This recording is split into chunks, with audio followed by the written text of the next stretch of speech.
Hello बच्चों, अस्सलाम वालेकुम. I welcome you all to my class, Shahid Sir's Education Point. As I have promised early in the morning that I'm going to upload another video but in the evening. So here we are. Okay बेटा, अब घबराने की ज़रूरत नहीं है. General elective का आपका paper है, जनरल साइकोलॉजी है, जनरल साइकोलॉजिकल फाउंडेशन है, वो बिल्कुल ईजी है. तो मैं उसको इतना ईजी बनाऊंगा कि आपको वो सारा जितने भी कॉन्सेप्ट्स हैं ना उसमें टिप ऑफ द टंग सभी याद होने चाहिए. और जो भी वहाँ पे क्वेश्चन होगा ना, आपको बिल्कुल लगेगा कि आप मेरे सामने बैठे हो और मैं आपको बोल रहा हूँ और आप लिख रहे हो. इतना इजी होने वाला है. तो इसलिए बेटा मैं जितने भी वीडियोस इस पे अपलोड करूँगा, कोई भी वीडियो स्किप नहीं करना है. ठीक है बेटा. तो हाँ, जो सुबह हमने लेक्चर दिया था, मैं देख रहा था पेपर पे इतने सारे ऑब्जेक्टिव्स. ओ वाह. एक क्वेश्चन आया था कि साइकोलॉजी का रूट वर्ड कहाँ है. फिलॉसफी है. ये गेस्टाल्ट का फादर कौन है. मैक्स वर्दी मेरे ये सारे स्कूल्स में नहीं है. इंट्रोस्पेक्शन भी आया था. First psychological lab. बहुत सारे क्वेश्चंस आए. एक ही वीडियो मैंने अपलोड किया. अब 5-6 ऑब्जेक्टिव्स वहां पे आए हैं. आप चेक करके देख सकते हैं बेटा. खाली किस पे? What is psychology. तो आज हम जो कॉन्सेप्ट पढ़ने जा रहे हैं पर्सनैलिटी के ऊपर, या हमारा और एक कॉन्सेप्ट है इंटेलिजेंस के ऊपर, तो बहुत ही इंटरेस्टिंग होने वाला है. Just stay tuned with your Shahid sir. Okay, तो चलते बेटा स्टार्ट करते हैं. तो स्टार्ट हम पहला स्टार्ट करेंगे इंटेलिजेंस से. यस, इंटेलिजेंस से बेटा स्टार्ट करेंगे. ओके, तो इसमें आई डोंट नो एग्जैक्टली आपका 8th को एग्जाम है या 10th को. अगर 10th को पेपर है तो फिर ठीक है, मैं और वीडियोस लेकर आऊँगा तो टाइम भी मिलेगा. ठीक है. अगर 8th का है तो कोशिश करेंगे इंशाल्लाह. मैं वर्ड आपको देता हूँ. I am going to promise you that I will cover all the lectures इंशाल्लाह. You don't worry about that. कम ही पढ़ेंगे, लेकिन जितना पढ़ेंगे एग्जाम के लिए काफ़ी है. कम पढ़ेंगे, टाइम कम है तो कम ही पढ़ेंगे, ज़्यादा डिटेल में नहीं जाएंगे. चलिए तो स्टार्ट करते हैं इंटेलिजेंस से. देखिए इंटेलिजेंस जो है ये सबसे बेहतरीन एक कैरेक्टरिस्टिक्स है बिहेवियर का. अगर मैं यहाँ पे लिखूंगा से फॉर एग्जांपल हम साइकोलॉजी की बात कर रहे हैं, तो जब भी बेटा आप साइकोलॉजी की बात करोगे ना, आपके जहन में एक ही चीज होना चाहिए, दैट इज बिहेवियर. क्योंकि मैंने आपको कहा पहले जब डिफाइन किया गया था साइकोलॉजी को, that is soul, then mind, then consciousness, but still one thing it has, what is that? Behavior.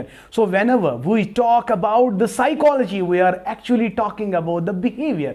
Whether it is your behavior, whether it is my behavior, whether it is an animal behavior, whether it is a human behavior, whether it is plant behavior, तो जो भी चाहे normal behavior है, abnormal behavior है, जो भी behavior है ना, we deal with the psychology. तो psychology deals with the behavior. How you are going to study the behavior? देखिए टीचर क्लासरूम में होता है, टीचर को एनकाउंटर करना पड़ता है. किनको? बच्चों को, ताकि बच्चों का बिहेवियर टीचर को समझ आए.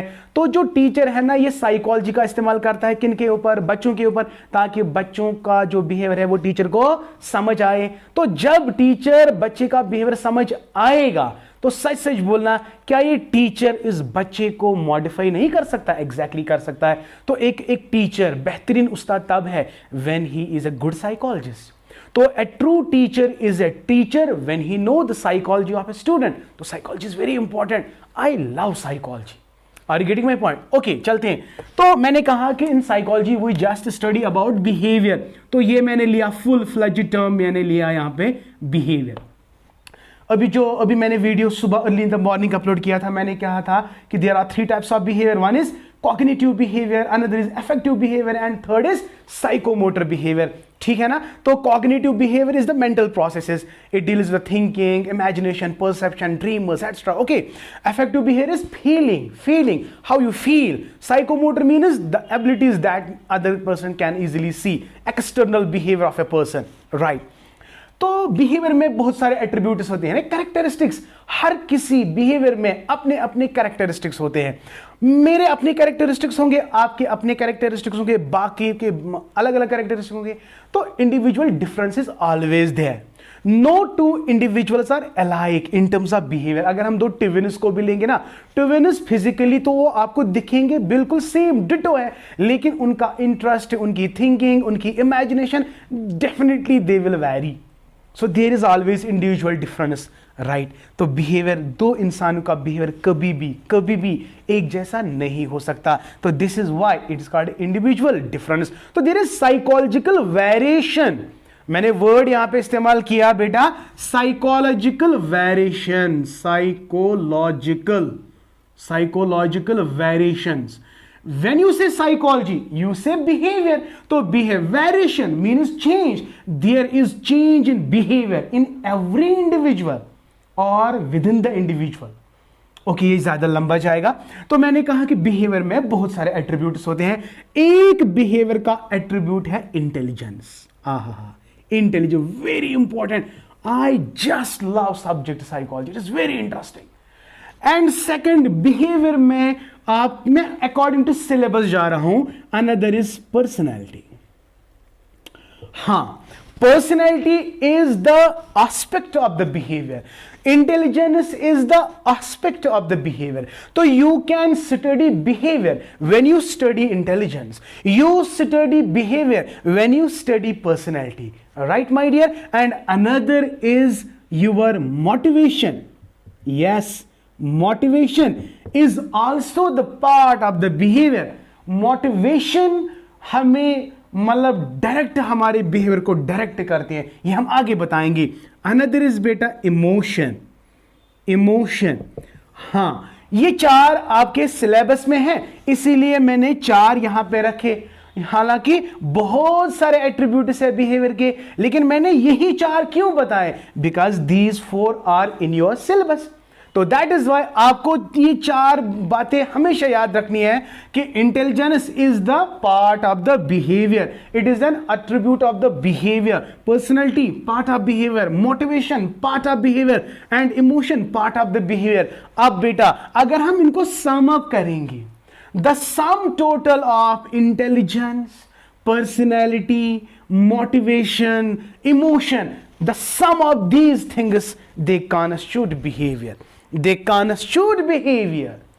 I hope beta it is clear to you and you are enjoying my lecture, I know that. Okay, तो हो गया, ये एक पॉइंट क्लियर हो गया. इंटेलिजेंस किसका हिस्सा? बिहेवियर का. पर्सनैलिटी बिहेवियर का. मोटिवेशन बिहेवियर का. इमोशन बिहेवियर का. चले बेटा हो गया. तो अब चलते हैं एक एक करके सबको पढ़ेंगे. तो चलते हैं, अब किस पे जाएंगे? इंटेलिजेंस. बेटा याद रखना, हमेशा याद रखना, whenever a child is born, बहुत बड़े साइकोलॉजिस्ट कहते हैं कि child is born with a clean mind. एक साइकोलॉजिस्ट है जिसका नाम है जॉन लोके. ये आ सकता है बेटा, ये आ सकता है. अकॉर्डिंग टू जॉन लोके, child is born with a clean slate. उसको कहते हैं टैब्यूला रासा. a clean slate. What does it mean? इसका क्या मतलब है? जब बच्चा इस दुनिया में आता है उसके दिमाग में कुछ नहीं होता है. A child is born with a clean slate and फिर हम इसके ऊपर लिखते हैं, हम इसको समझाते हैं, आहिस्ता आहिस्ता उसको धीरे धीरे अपना सराउंडिंग अच्छी तरह से समझ आता है. लेकिन जब वो इस दुनिया में आता है ना, तो he is born with a clean slate. लेकिन कुछ psychologist like Sigmund Freud is there, Jean पियाजे इज देयर, वो कहते हैं नो, साइकोलॉजिकली अगर हम बात करेंगे, child is born with some innate instincts.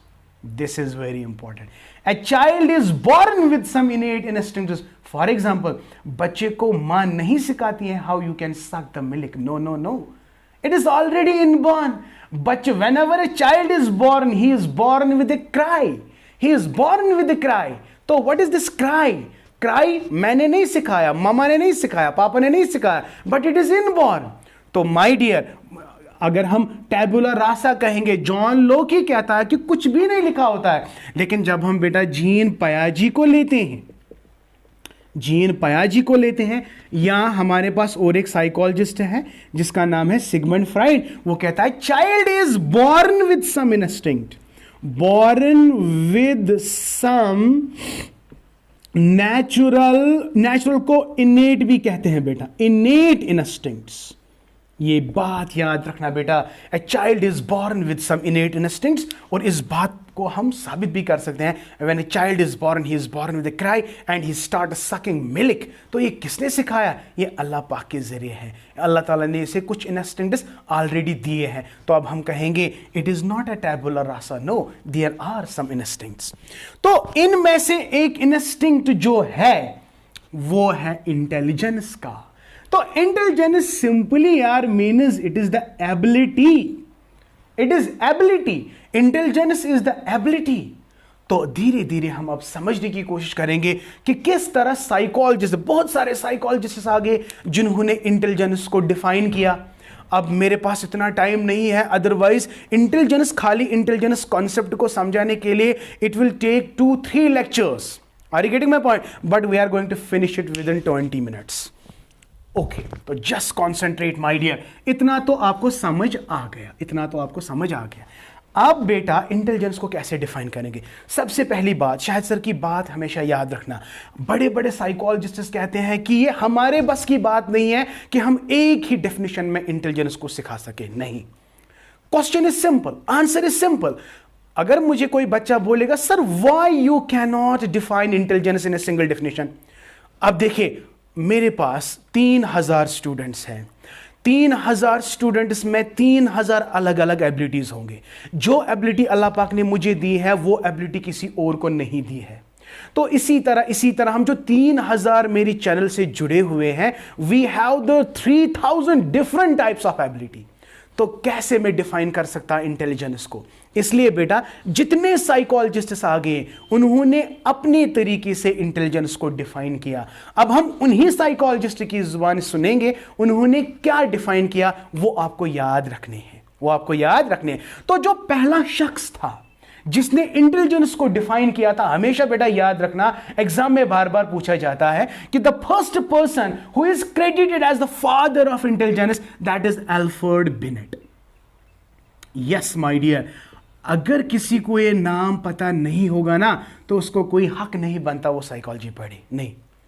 तो इंटेलिजेंस, ये शख्स जिसको ये याद नहीं होगा ना तो फिर वो क्या साइकोलॉजी पढ़ेगा? या एजुकेशन साइकोलॉजी, मुझे नहीं लगता कि हर किसी बच्चे को ये याद होना चाहिए। तो अल्फ्रेड बिनेट ये पहला शख्स है जिसने इंटेलिजेंस को डिफाइन किया, तो इसको कहते हैं फादर ऑफ इंटेलिजेंस। ये बेटा साथ साथ में लिखा करो, father of intelligence, father of intelligence, ये याद रखना है। तो अल्फ्रेड बिनेट ने इंटेलिजेंस को कैसे डिफाइन किया? मैंने बार बार आपको कहा कि इंटेलिजेंस को डिफाइन करना मेरे बस की बात नहीं है भाई, इवन प्रोफेशनल साइकोलॉजिस्ट कहते हैं हमारे बस की बात नहीं है, तो मैं कहां एग्जिस्ट हो रहा हूं? ओके चलते हैं, छोड़े, हमें नॉलेज जरूरत है। तो अल्फ्रेड बिनेट जो है इसने इंटेलिजेंस को कैसे डिफाइन किया? जल्दी से, intelligence is the very very important ability, intelligence is the ability to judge well, G-U-D-G-E, judge well. Very very important. First thing, it is judge well. Intelligence is the ability to judge well. Intelligence is the ability to reason well. कितने चीजें भाई आ गए? दो। One is judge well, reason well and to understand well. Understand well. These three definitions, these 3 points are from Alfred Binet. ये याद रखना है। This is important my dear, कल मुझे मत कहना हमें खबर नहीं थी। तो as per the Alfred Binet, father of intelligence जिसको कहते हैं, क्यों कहते हैं? क्योंकि सबसे ज्यादा काम किसने किया? अल्फ्रेड बिनेट ने। तो अल्फ्रेड बिनेट ने कहा intelligence is the ability to जज well, to reason well, to understand well. हो गया। मुझे पता है बेटा आपके सामने कॉपी और पेन पड़ा हुआ है, तो आप इसको नोट करते जाओ, करते जाओ, इंपॉर्टेंट है। चलिए ओके, अनदर साइकोलॉजिस्ट जो है, मैं इंपॉर्टेंट साइकोलॉजिस्ट की बात करूंगा। Second is Terman, very important, टर्मैन।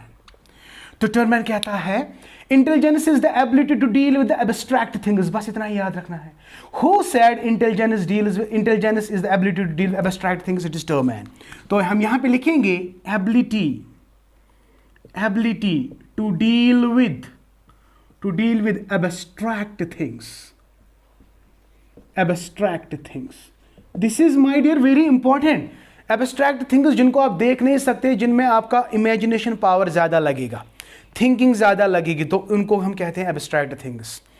After that, और एक ये तो आप ऑलरेडी आपको पता है, तो ये याद रखना है, एब्स्ट्रैक्ट थिंग टर्म है, एब्स्ट्रैक्ट थिंग टर्म है। रीजन वेल, जज well, understand well, reason well, जज well, understand well, that's Alfred beneath. अगर ये याद नहीं रहा तो क्या याद रहा? ठीक है, तो चलते हैं बेटा। तीसरा जो डिफिनीशन है वो है थॉरनडाइक। थॉरनडाइक ये भी इंपॉर्टेंट है बेटा। जो मैं डिफिनीशन लिखूंगा ना, वो इंपॉर्टेंट है।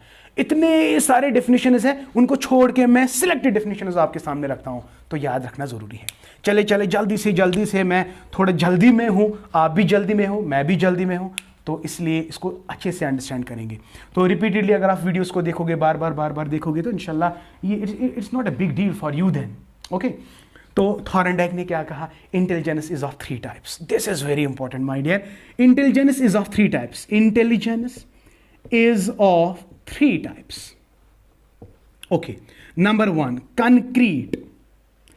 Yani intelligence is the ability to deal with concrete things. Number 2, abstract things. And number 3 is social intelligence. Intelligence. देखे मेरा बच्चा, तो थॉरनडाइक जो है one of the important figure in the psychology. Learning में भी इसका ट्रायल एंड एरर थ्योरी का जो कॉन्सेप्ट है वो इंपॉर्टेंट कॉन्सेप्ट है इसका। तो इंटेलिजेंस ने इससे क्या कहा? It is concrete intelligence, abstract intelligence and social intelligence. बेटा बहुत ही इंपॉर्टेंट है। Who said that intelligence is of 3 types? Who said social intelligence? It is Thorndike. Who said concrete intelligence? It is Thorndike. तो 3 types of intelligence are there as per what? Thorndike. Hope you have understood. Okay, चलते हैं बेटा। बहुत सारी definitions है बेटा, लेकिन मैं सारे डेफिनेशंस थोड़ी ना बताऊंगा आपको। और जो डेफिनेशन मैं अब आपको बताने जा रहा हूं वो सबसे बेटा इंपॉर्टेंट है। इसमें 2 बार क्वेश्चंस आए हैं। आप प्रीवियस ईयर पेपर चेक करो। Right my dear, I am talking about David Wechsler. Yes, I am talking about David वेसलर।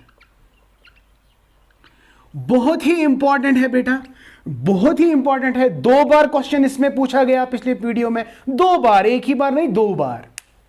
तो what about the David Wechsler? देखो, it is a comprehensive definition.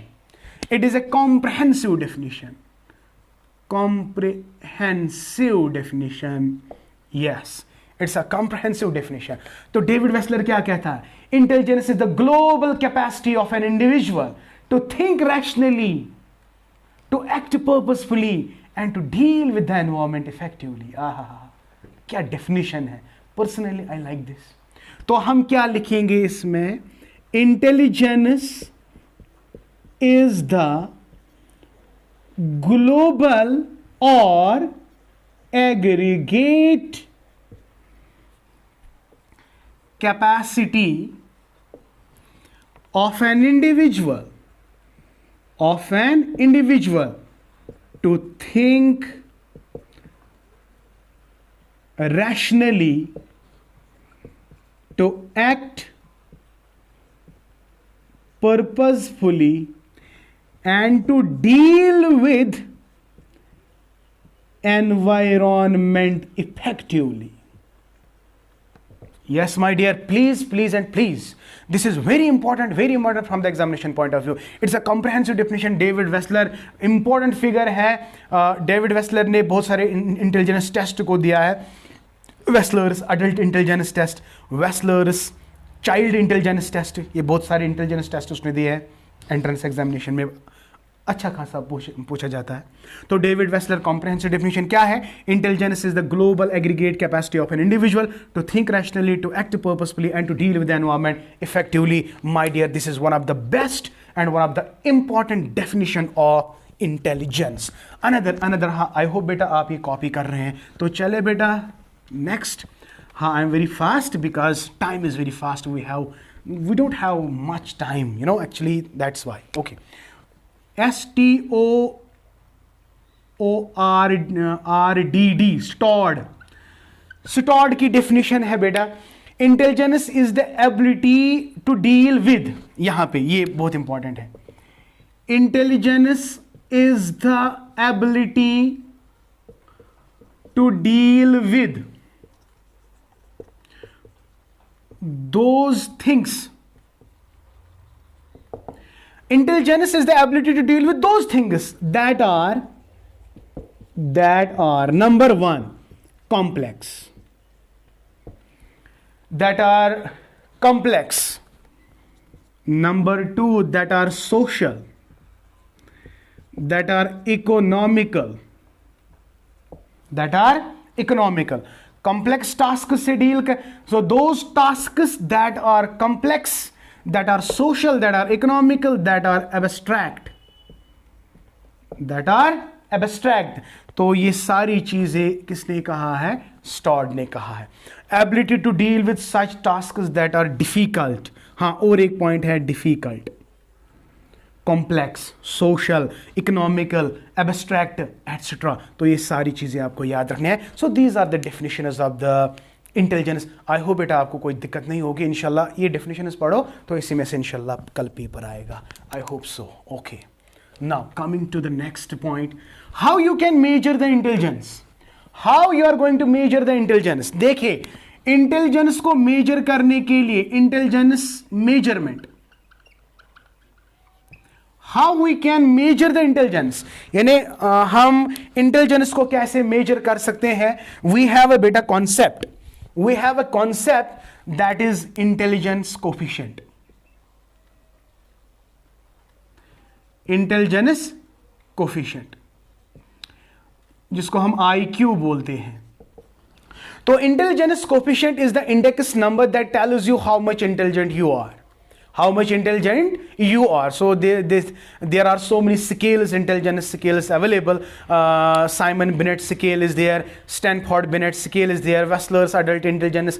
There are so many scales, questionnaires or tests available that can actually measure the intelligence.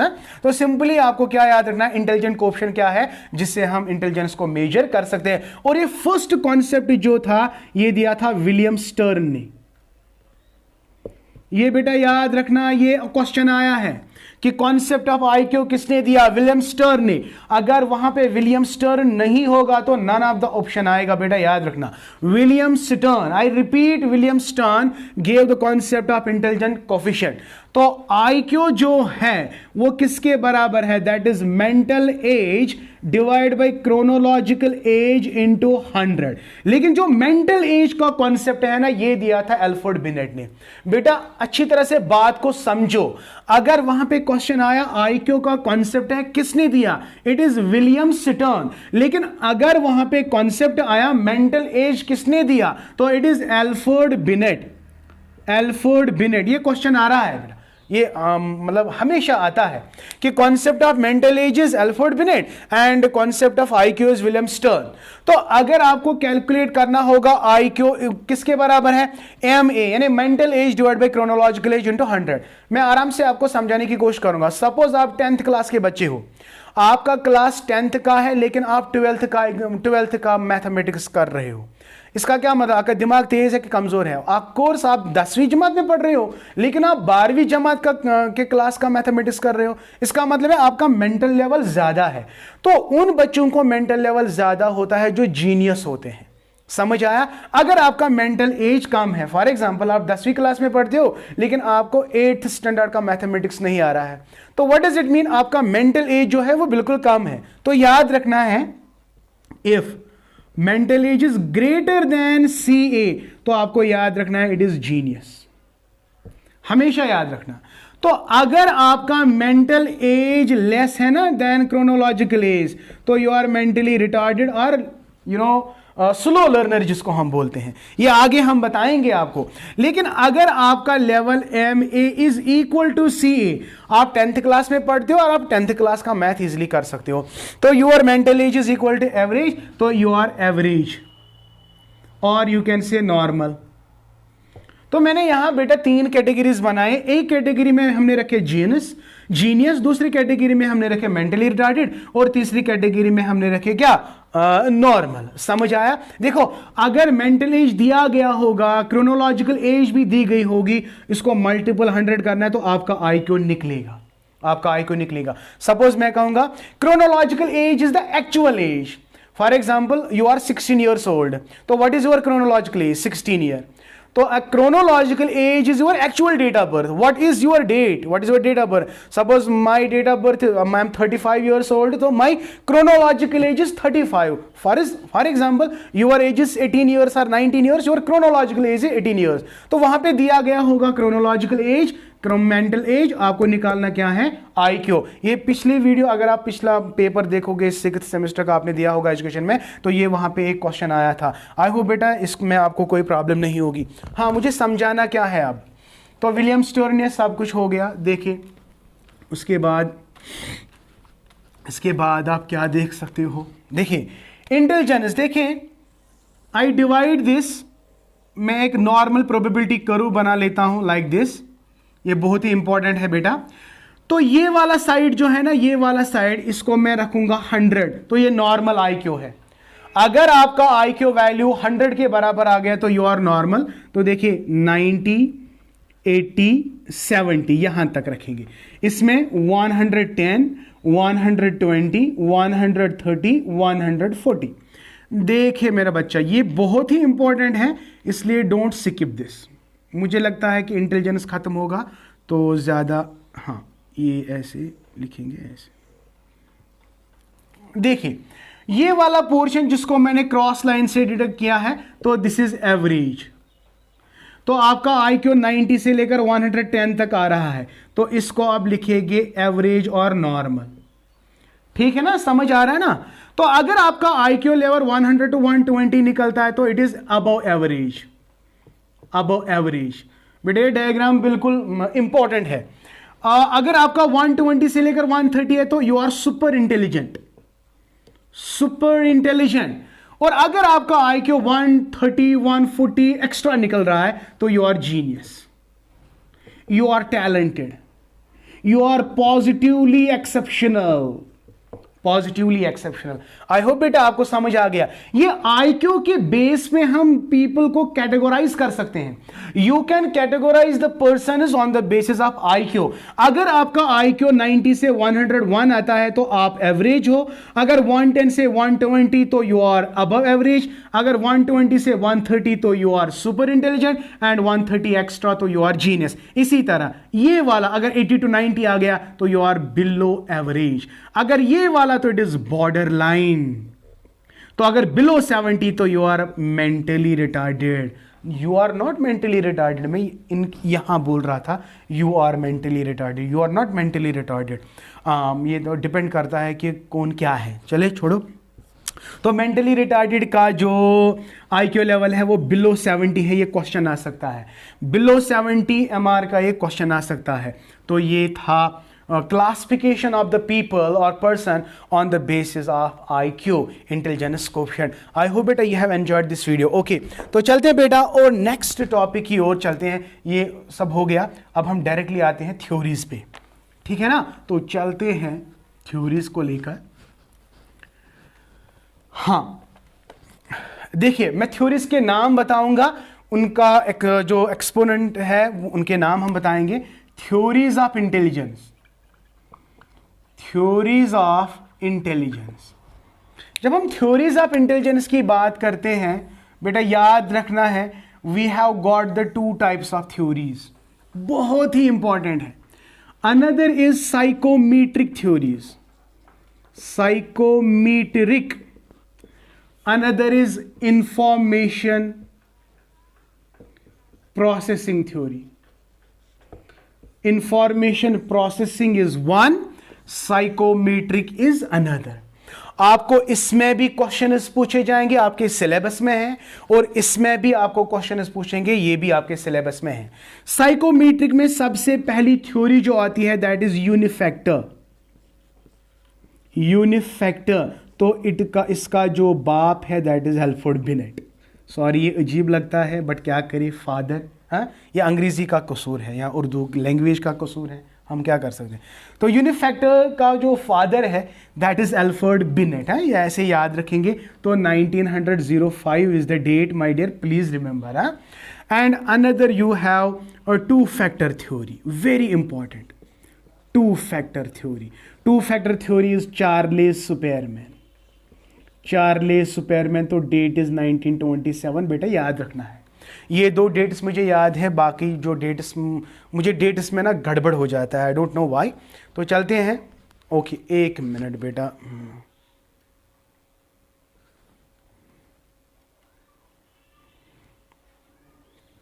हाँ बेटा, तो two factor is Charles Superman 1927। तीसरा है multi factor theory. Multi factor, तो ये दिया था थॉर्नडाइक ने, थॉर्नडाइक, खाली याद रखना है। फोर्थ वन जो है that is group factor, group factor theory, तो ये दिया था थर्स्टन ने, थर्स्टन। इसका दूसरा नाम है primary mental ability theory, PMA theory, PMA theory. Fifth one is बेटा बहुत ही इंपॉर्टेंट है, structure of intellect, structure of intellect, तो ये दिया था गुलिफोर्ड ने, Guilford's model of intellect. And my dear sixth very very important, multiple intelligence, multiple intelligence theory, तो ये दिया था हार्वर्ड गार्डनर ने, हार्वर्ड गार्डनर। इसका मुझे पता है 1983 में दिया था इसने। देखिए बेटा, इसमें आपका जो एग्जाम में कुछ भी पूछा जा सकता है बेटा, प्लीज इनको आप याद रखेंगे। सबसे ज्यादा जो आपके सिलेबस में दिया गया है वो ये है मल्टीपल इंटेलिजेंस थ्योरी। तो सबसे पहली बात जो है, ये सारे आपको याद रखने हैं। Two factor theory Charles Superman दिया है, इसने कहा कि इंटेलिजेंस में दो फैक्टर्स होते हैं, one is ji factor, another is S factor. ये हम इंशाल्लाह कल पढ़ेंगे, फिलहाल आप इतने सारे को याद रखोगे। तो unifactor Alfred Binet, two factor Charles Spearman, multi factor group factor, structure of intellect, multiple intelligence theory. तो चलते बेटा इंफॉर्मेशन प्रोसेस में। इंफॉर्मेशन प्रोसेस में आपको दो थ्योरीज को याद रखना है, one is triarchic theory, triarchic theory, and it was given by Sternberg, Sternberg, Robert Sternberg, Robert Sternberg. हम अच्छे से पढ़ेंगे बेटा, you don't worry about that, Sternberg. And दूसरा है पास मॉडल, PASS, पास मॉडल, तो ये दिया था JP दास ने। इसका और एक है किरबाई एंड निगलरी, निगलरी, तो लेकिन क्रेडिट जाता है JP दास को। तो ये जो जितने भी थ्योरीज मैंने आपको बताया बेटा, तमाम थ्योरीज को डिवाइड किया गया है दो हिस्सों में। One is psychometric approach, another is information processing approach. Psychometric approach में आपको ये 6 थ्योरीज याद रखने हैं। यूनिफैक्टर थ्योरी किसने दी? अल्फ्रेड बिनेट ने। टू फैक्टर थ्योरी किसने दी? चार्लेस सुपरमैन ने। मल्टी फैक्टर थ्योरी किसने दी? थॉर्नडाइक ने। ग्रुप फैक्टर जिसको PMA भी कहते हैं, थॉर्स्टन ने। स्ट्रक्चर ऑफ इंटेलेक्ट बहुत ही इंपॉर्टेंट है, गुलिफोर्ड ने। मल्टीपल इंटेलिजेंस थ्योरी किसने दिया है? हार्वर्ड गार्डनर ने 1983। इसी तरह इंफॉर्मेशन प्रोसेसिंग में बेटा दो थ्योरीज आपको याद रखने हैं, one is triarchic theory Robert Sternberg and plus is PASS model JP Das, Kirby, Naglieri. I hope बेटा आज का वीडियो इतना ही, इंशाल्लाह ये लंबा हो गया, तो इंशाल्लाह कल हम और आएंगे आपके साथ, शेयर करेंगे जितने भी, मतलब मैं कहता हूँ मैं कोशिश करूँगा बेटा, आई स्वेयर मैं कोशिश करूँगा कि आपका सारा सिलेबस कवर हो जाए। फिर ये अल्लाह पे डिपेंडेंट है कि वो कितना साथ देता है। तो जितना जहाँ तक मेरा सवाल है, अगर आपने इस वीडियो को, दो वीडियोज़ को अच्छी तरह से देखें तो कम से कम 15-16 क्वेश्चन तो आपने मतलब अच्छी तरह से ग्रासअप किए होंगे। ठीक है, I wish you all the best बेटा, and don't take tension please. जब तक मेरा साथ है, अल्लाह का साथ है, तब तक आपको टेंशन लेने की ज़रूरत बिल्कुल भी नहीं है। तो इस वीडियो को बार बार देखो, बार बार देखो, फिर उनको नोट डाउन करो। इंशाल्लाह आप देखोगे आने वाले दिनों में जब आपका पेपर होगा तो you will feel very much comfortable. Thank you, may Allah bless you and keep always learning.